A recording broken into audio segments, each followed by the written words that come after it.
Hello and welcome to Games Hack. This time around we're talking about superhero games. Yes, we are, and this should be a no-brainer, right? I mean, you've got a superhero, he's got a superpower. All you have to do is make a fun game. And that's tougher than you might think. However, there are some good ones, so let's just get right into it.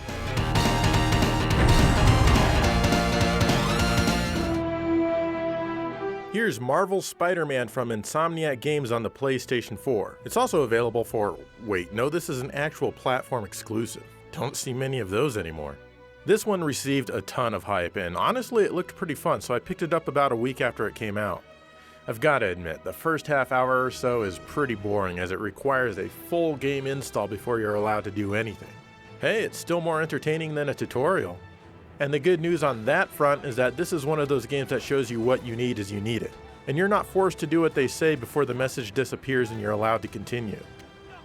And wow, is this game awesome. I usually don't get into games that I perceive as overhyped like this, but from the moment I took control of Spider-Man and started web-slinging myself through Manhattan, I was a believer. The action segments, though, comprise a large portion of the game. They basically feel like a 3D beat-em-up, and for the most part, they're done pretty well. You have your basic punch and kick attacks, as well as using your webs to get in closer to enemies in a hurry. You also have dodges and the ability to toss objects in the environment at your enemies. There's even a focus bar thingy which I guess can help you in a fight, but mainly that means you're able to heal more when holding down on the D-pad. Right there is probably one of my biggest gripes. Since you need to hold down on the D-pad to heal, it also means you can't move while healing unless you grow a third hand just for this game. It's not a huge deal, but I did get a little annoyed with it on a few different occasions.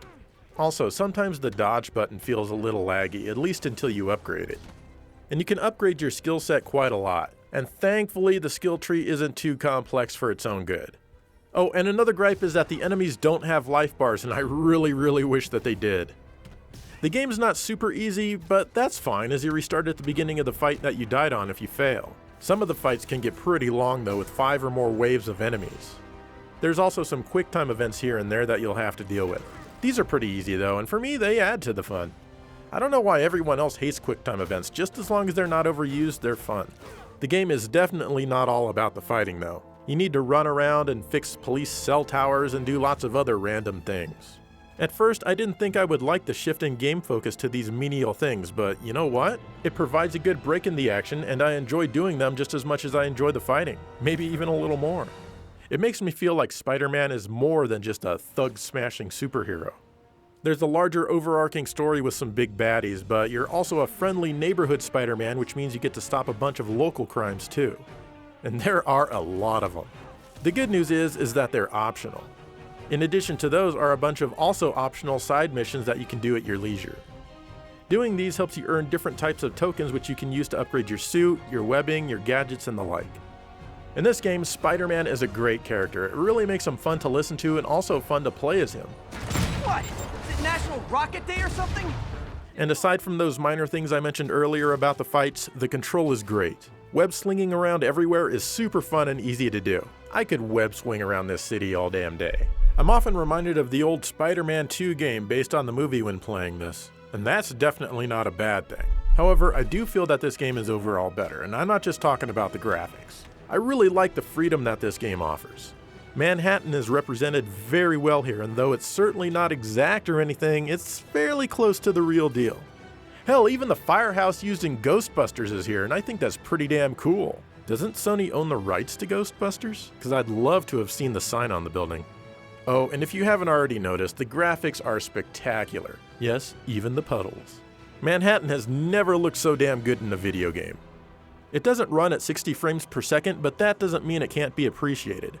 I like 60 frames per second and all, don't get me wrong, but I'm not so snobbish that I'd let the lack of it prevent me from enjoying this immensely. It also looks fantastic in 4K HDR. Well, fake 4K anyway, as the PS4 Pro does. Still, I will admit that it would have been nice to have a 1080p 60 frames per second mode. The sound, music, and voices are all fine, but there's nothing here that'll make you want to crank up your sound system. But it'll do. You will notice that the crowd start saying the same things over and over and over again though.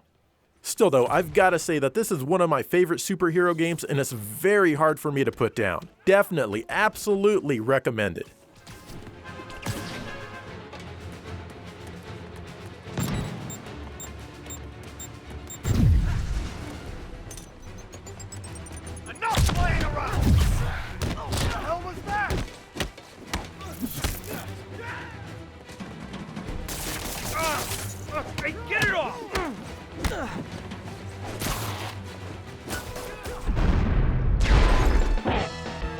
Let's take a look at a couple games based on Image Comics superheroes. The first one is Jim Lee's Wildcats for the Super Nintendo. This is a beat-em-up that was released in 1995, which was pretty late in the system's life. In all honesty, it's just an average title. The action and the control isn't bad, and the fighting is fun for a short while, but it doesn't take long for it to feel very repetitive. The main reason for this, of course, is the lack of different types of enemies. You fight the same handful of bad guys and aliens in every stage. I laugh because sometimes they seem way out of place, like these biker guys inside of a computer lab. That's just wrong. The level design leaves a bit to be desired as well. I'm stuck here trying to climb this wall, but I can't progress. You have to jump from wall to wall to get around these sticking points, but you physically can't do it. Plus, there's these stupid enemy things that constantly get in your way and knock you off. I tried it for quite a while before I decided, you know what, it's just not worth it to go on. Another part of the level design that's annoying is the foreground graphics. In some instances, it looks pretty cool and adds a bit of depth. But for some reason, the designers decided to make tall pillar structures that you end up fighting behind, making it really tough to see what's going on. You do a lot of guess fighting, which is never fun. If they kept everything to a small size, it would have been fine. I guess the shining part of this game is the soundtrack. It's by Tommy Tallarico, and it has some nice melodies here and there, and it's probably the main reason that kept me playing as long as I did. You know, I did read the first handful of comics when they were released, but lost interest fairly quickly, just like I did playing this game.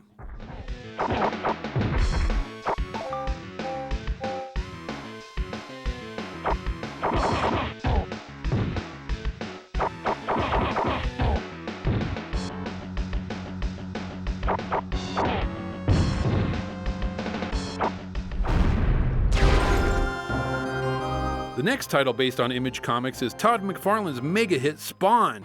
This was also a Super Nintendo release, and again it's of the beat-em-up variety. I love how this game starts out where Spawn is on a rooftop and all these thugs are trying to get at him by jumping from one roof to the next. Spawn just sits there and calmly watches them fall to their death. Now that's what I call good programming. Just brilliant!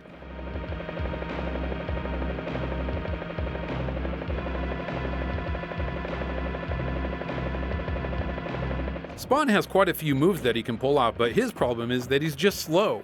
I always felt that I was getting very little response from the commands that I was trying to input on the controller, or that my button presses were registering later than they should, resulting in me getting my ass kicked. So just a little problem like this made a game that should be pretty fun to play feel more like a chore and just a pain. Speaking of pain, check out this level design here.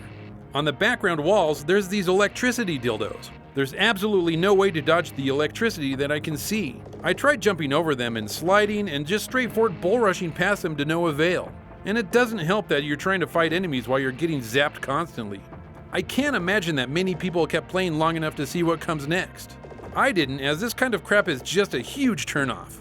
And to round it off, the music is just blah and unmemorable.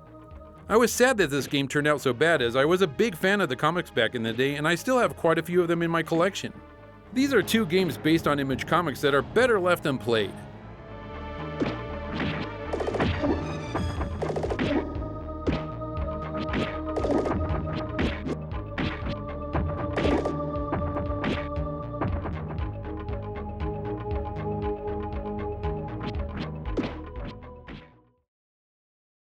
All right, Dave, so far for me, things are looking pretty good on the superhero game front. Yeah, you've got one amazing game. SpiderMan is truly awesome, while my 16-bit ones are pretty bad. But I've got a couple more here, so let's see what they do.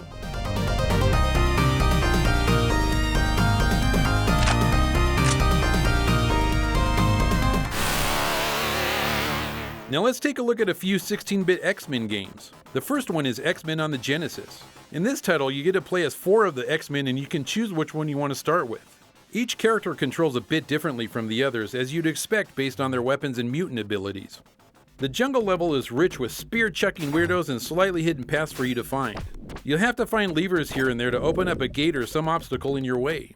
The problem is that your character, no matter who it is, doesn't control very well.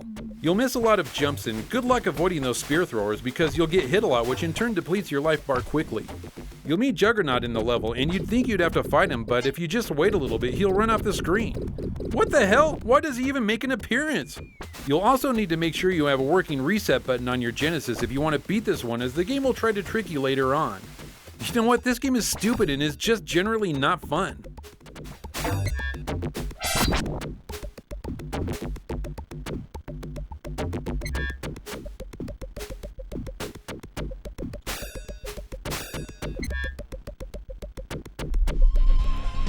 Let's move on to a Super Nintendo game called XMen Mutant Apocalypse. It's from Capcom, so the probability of it being good is pretty high. In this game, you take control of 5 different XMen. Each one has their own mission, and you can choose the order of the levels you want to tackle. Now this is more like it. The game controls pretty good. It's not perfect, but it's definitely playable. The levels are decently designed, and it actually looks pretty nice. Alright, I think I can play this one for a long time. Or maybe not. Each character has only 2 lives to try to finish their objective. If they don't finish and waste these 2 lives, then it's game over for everyone.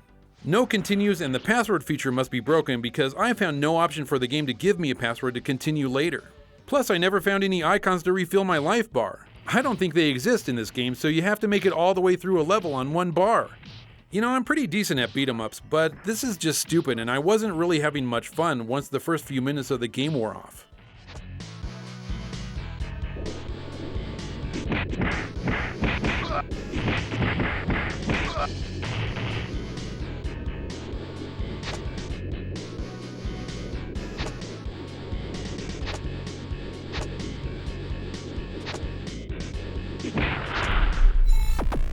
Okay, 2 pretty bad X-Men games, the third has got to be better, right? This is X-Men 2 Clone Wars on the Genesis. The game starts out really weird with a prologue level. It just throws you into the action and you're just sitting there wondering if it's a demo screen as your character is getting shot at.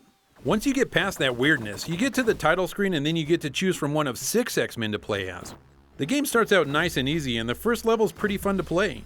Again, each character controls differently based on their abilities, but the control is still a bit off. A lot of button presses with no response, but I kept on playing and I started to have a little fun. At certain points during the level, you can choose a different character if you want, and of course you can also choose one after you die.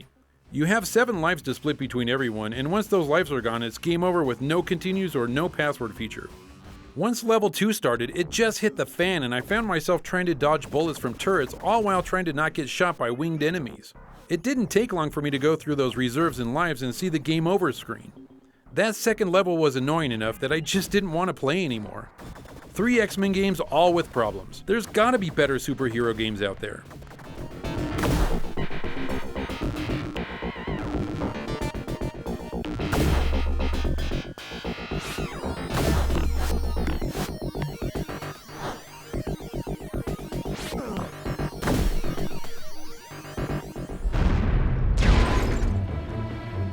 Let's check out The Incredible Hulk Ultimate Destruction on the PlayStation 2. It's also on the Xbox and the GameCube. Bruce Banner is the Hulk, and he's trying to find the cure so that he doesn't turn into the Hulk anymore. And to do that, you need to become the Hulk for the entire game and smash and kill hundreds, if not thousands of people. I'm not sure if the game is taking place in reality or a virtual world. It's kind of unclear exactly what's going on, but I'm assuming and preferring that it takes place in reality. You start off with a damned force tutorial, which is annoying, but thankfully it doesn't last overly long. Then you get to the meat of the game, and that's a big city that you can run around in and smash things. That's right, running into things smashes them. Or you can even pick things up and smash them. Or throw them, which smashes them. You can even run up buildings. Stupid Hulk, you're not Spider-Man. Stop it! Everything looks fairly good for the PS2. It runs in progressive scan and in widescreen. But why play the cruddy old PS2 version when you can play it on the Xbox in 720p HD? Ah, so much nicer. Though it does have a little bit of screen tearing here and there if you look close enough. Anyway, throughout the city are mission points that you can do whenever you feel like it. There are 2 different types, story missions and challenge missions. Story missions, of course, advance the story and you'll need to do them to complete the game. The challenge missions are stupid things that you can do for fun, like running along these markers as fast as you can in order to get the best time, or force-feeding meat to random vegans who are wandering around the town. The main city reminds me a lot of a Grand Theft Auto game. You're free to roam around, smash things, kill people, and cause all sorts of havoc as you see fit. Innocent pedestrians wandering around? Pick up a tree or a car and make them regret ever being born. Hey, it's their fault for even existing in the first place, so have fun. Seriously, Hulk is a true killing machine. But the more havoc you cause as you run around, the higher the threat level becomes. If it becomes high enough, then the police get crazy and call in the choppers that fire missiles at you. You can fight them if you want, which is of course the most fun thing to do. Or you can try to lay low until the threat level goes down. I've actually never tried that. As far as the story missions go, there are a lot of different things that you'll need to do, ranging from destroying everything to retrieving and delivering certain items. Sometimes you even need to defend things from an enemy attack, like this building. The control is okay, but sometimes I had a little bit of difficulty controlling Hulk's jumping as it seems a bit imprecise. That's really only a minor complaint though, because come on, it's the Hulk. He's not exactly the most articulate being in the world. Each time you kill someone, well, I should say each time you kill an enemy, you get green orbs called smash points. Just like in the original Marvel Comics, Hulk can purchase new moves at the move shop. You use the smash points you've collected to buy these. One of my favorite moves that can be purchased is called Steel Fists. With this one, you can pick up a vehicle, rip it in half, and wear each half like a steel glove. This gives your punches a lot more power. It's a really good way to beat up tanks and stuff that are otherwise pretty hard to destroy. There's not really a lot of music here, it's mainly just people screaming for their lives, as if that's gonna help them. Overall, the game is great, and the open world is really cool. I just wish there was a bit more variety in the city that you start the game in. Still, I have to say it's the best Hulk game that I've played so far.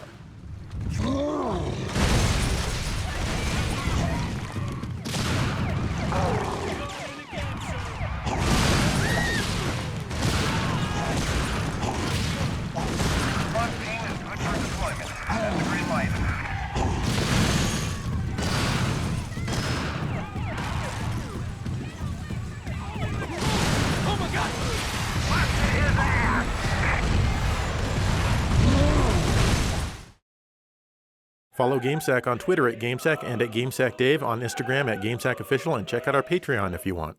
Alright, something really weird's going on here, Joe, because you've had two awesome superhero games while I've been playing this 16-bit garbage.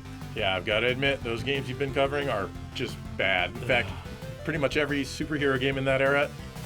Yeah, I mean, they really even turn you off to the comics almost. But anyways. Do you have anything good for us, perhaps? I actually have something very good for us, so let's just get right into this one.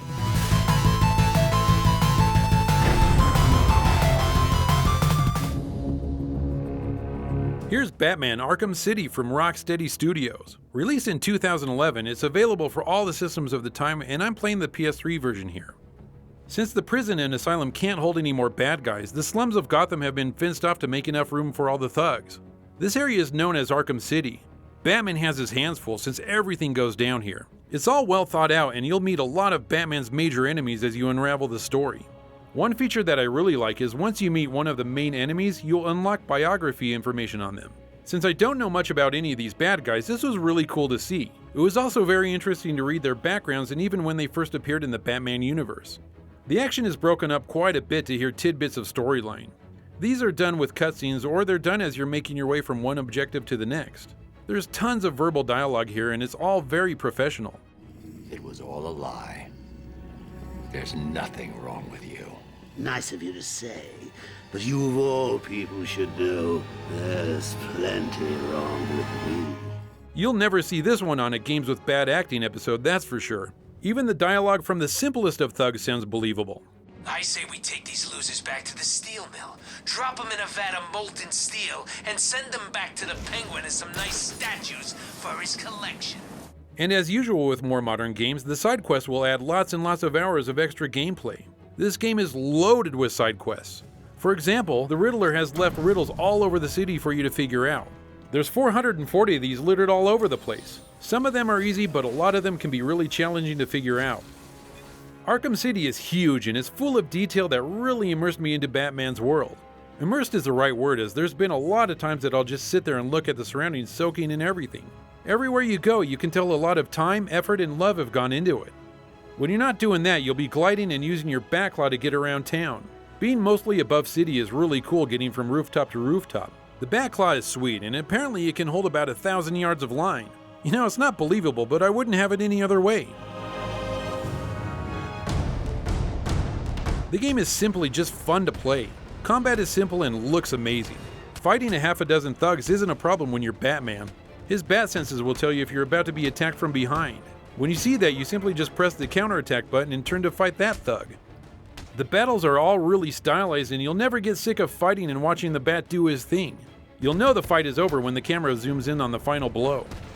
And Batman is such a good guy for never killing anyone. It's admirable, but it just keeps the thugs coming back for more if you don't put an end to them. I was always a little bothered by this. He could at least paralyze them all or something. You're gonna die, Bat! Anyways, as you fight, you earn experience points which you can use to upgrade all the abilities Batman possesses. And since Batman is a detective, he's got all sorts of cool things to help him out. His evidence scanner is very interesting and it's useful in a lot of ways. For example, he can use it to determine the trajectory of a bullet and find out where an assassin was when he took a shot. He can also use this feature to see through walls, which gives him a huge advantage as to where the enemies are and what they're doing. In turn, this lets you set up a plan of attack. One thing that you'd think would be annoying is that it's always nighttime in Arkham City. Well, since bats are nocturnal, it makes total sense, and honestly, I don't want to see Arkham City in the daylight. It would ruin the whole atmosphere of the game. If you haven't played this title, then you're truly missing out on one of the best superhero games and also one of the best games of that entire generation. The good news is that Warner Brothers made 5 bazillion copies of it, so you can get it for dirt cheap these days. And all I can say is that you need to experience this game. And don't worry, I'll eventually get around to reviewing the other titles in the series since most of them are easily as good as this entry. Someone's ignited a distress flare on this rooftop. Either someone inside needs my help or it's a trap.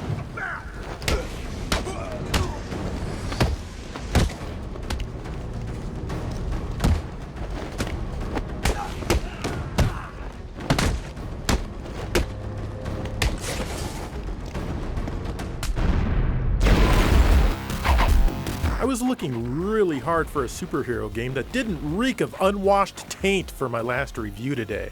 I've already reviewed a SpiderMan and an Incredible Hulk game. Dave's already reviewed a Batman game. I didn't want to review a game based on a character we've already talked about. So the first one I tried was Wolverine Adamantium Rage for the Sega Genesis. Holy crap, this game is awful! The controls are all backwards. Button A jumps and the other 2 are your attacks. And of course, there isn't a way to reassign the button layout. I mean, why would there be? Almost every other game in existence has the jump button to the right of the action buttons, but hey, what do hundreds of other game developers know? Also, the level design is atrocious and Wolverine is super weak. It doesn't take much for him to die. There's some good sounding music here, but there was no way I was going to be able to play this one long enough for a review.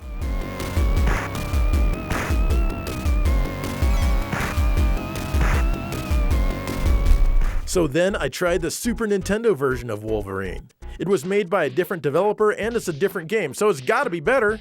Well, it still found ways to suck just as hard, if not even more so.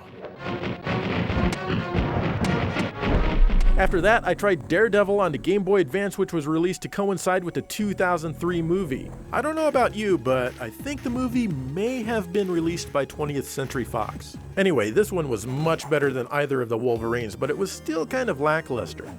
Being blind is Daredevil's superpower, and I often felt like I was blind playing it.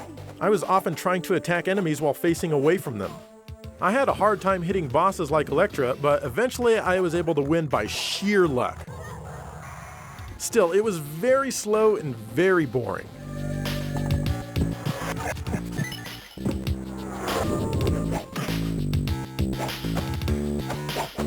I wasn't sure that I'd be able to find a good superhero game that wasn't Batman, Spider-Man, or the Hulk that I had access to. That's when someone reminded me of Phantom 2040 for the Super Nintendo. It's based on the TV show Phantom 2040, which is based on the comic called The Phantom, starring Billy Zane. Wait, no, the movie starred Billy Zane. First of all, it's actually competently designed and programmed, which is pretty amazing for a superhero game of that era. It almost feels like if they combined Metroid and Contra. You have a map of stages to select from. Of course, you can't go into most of them until you've done other stuff first. You have a regular shot that easily dispatches most enemies, but be careful because you don't have unlimited ammo. Your ammunition is reflected by the orange bar at the top of the screen. When you run out, you resort to regular punches, which are still pretty effective. You also have a green rope thingy that you can affix to walls and ceilings during a jump. Using this correctly will help you get to higher places. The graphics are pretty good and the music isn't bad. It's all very competent. There's a lot going on story-wise with this game, and honestly I found it a little boring, especially since I'm not familiar with the Phantom, especially his 2040 version. This is also available for the Genesis and the Game Gear. I don't have a Game Gear, believe it or not, but the Genesis version is mostly the same, just a little bit more Genesis-y. Also, you shoot with the A button and your rope thingy has been assigned to button B. I would have preferred if these were reversed, and of course there's no way to reassign your buttons, just like stupid Wolverine. But at least you can jump with button C. Overall, I was surprised how decent this game is. But if you can, go for the Super Nintendo version.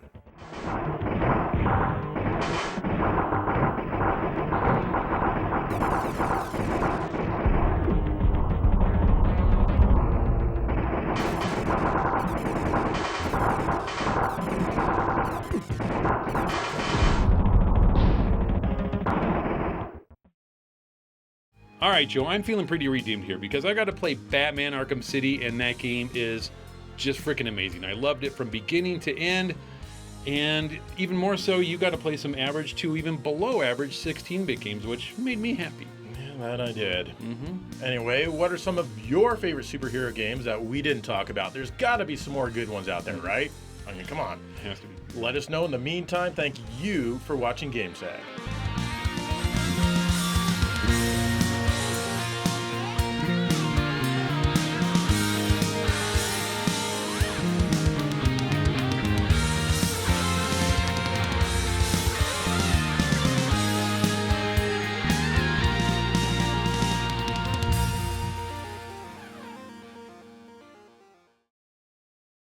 Hey Dave, I was wondering if I could borrow that Batman game you were talking about. That looks awesome, man. Joe, indeed it is awesome. And actually I was hoping you'd say that because I brought it and well, here it is.